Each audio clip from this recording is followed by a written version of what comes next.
Police दादी को हथकड़ी लगाकर ले जा चुकी है और पूरे घर की नींव हिल चुकी है, क्योंकि उन पर ऐसा संगीन इल्जाम लगा है जिसे सुनकर हर कोई सन्न रह गया है। इसी एक पल ने आने वाली कहानी को पूरी तरह पलट दिया है, क्योंकि अब सरू किसी भी हाल में पीछे हटने वाली नहीं है और उसने साफ कर दिया है कि वो ये घर छोड़कर कहीं नहीं जाएगी, क्योंकि ये घर उसी का है। इसकी असली मालकिन वही है और इस सच्चाई से अब कोई भी भाग नहीं सकता। सरू पूरी मजबूती के साथ अपने फैसले पर अड़ी हुई है कि जिस प्रॉपर्टी पर उसका नाम है उसे वो किसी को ट्रांसफर नहीं करेगी, खासकर चंदा को, क्योंकि सरू का मानना है कि उसने इस परिवार के लिए जो कुछ भी किया है उसकी कीमत कोई कागज या दस्तखत नहीं चुका सकते। उसने न जाने कितनी बार अपनी जान दांव पर लगाई, कितनी कुर्बानियां दी, सिर्फ इसलिए कि ये परिवार मुसीबत में न पड़े, किसी पर आंच न आए। और आज वही लोग उससे उसका हक छीनना चाहते हैं, जो उसके लिए बिल्कुल नामुमकिन है।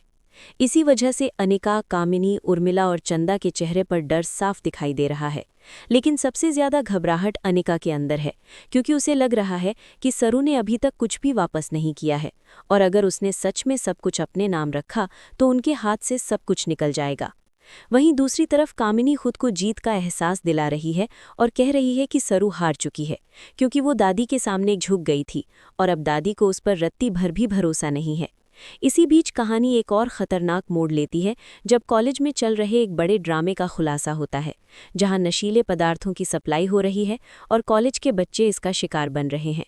दादी पूरे भरोसे के साथ इस बात से इनकार करती हैं कि उनके कॉलेज में ऐसा कोई गलत काम हो सकता है, लेकिन जब पुख्ता सबूत सामने आते हैं तो पुलिस बिना देर किए दादी को गिरफ्तार कर लेती है। और यही वो पल होता है जो सरू को अंदर तक झकझोर देता है, क्योंकि वो अच्छी तरह जानती है कि इतनी घटिया साजिश कोई और नहीं बल्कि कामिनी ही रच सकती है, जो इस परिवार की सबसे बड़ी दुश्मन है और दौलत पाने के लिए किसी भी हद तक गिर सकती है।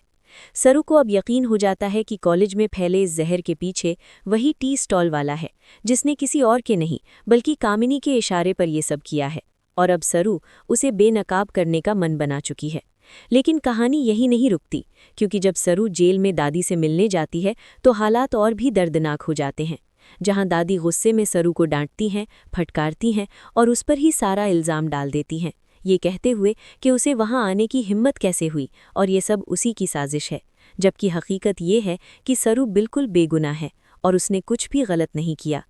आने वाली कहानी में अब एक के बाद एक ऐसे मोड़ आने वाले हैं जो हर किसी को हैरान कर देंगे, क्योंकि सरू अब असली सच सबके सामने लाने वाली है और बताएगी कि आखिर उस रात हुआ क्या था, किसने क्या किया और कैसे दादी को फंसाया गया। हालांकि कामिनी का नाम अभी भी पूरी तरह सामने नहीं आएगा और वो एक बार फिर बच निकलने में कामयाब हो जाएगी। अब सबसे बड़ा सवाल यही है कि सरू किस तरह खुद को दादी की असली पोती साबित करेगी, कैसे दादी को बेगुनाह साबित कर जेल से बाहर निकालेगी और किस चाल से अपने सच को सबके सामने रख पाएगी, क्योंकि अब ये लड़ाई सिर्फ हक की नहीं बल्कि पूरे परिवार की इज्जत और सच की है। और यही वजह है कि आने वाला ट्रैक पहले से कहीं ज़्यादा धमाकेदार, इमोशनल और चौंकाने वाला होने वाला है।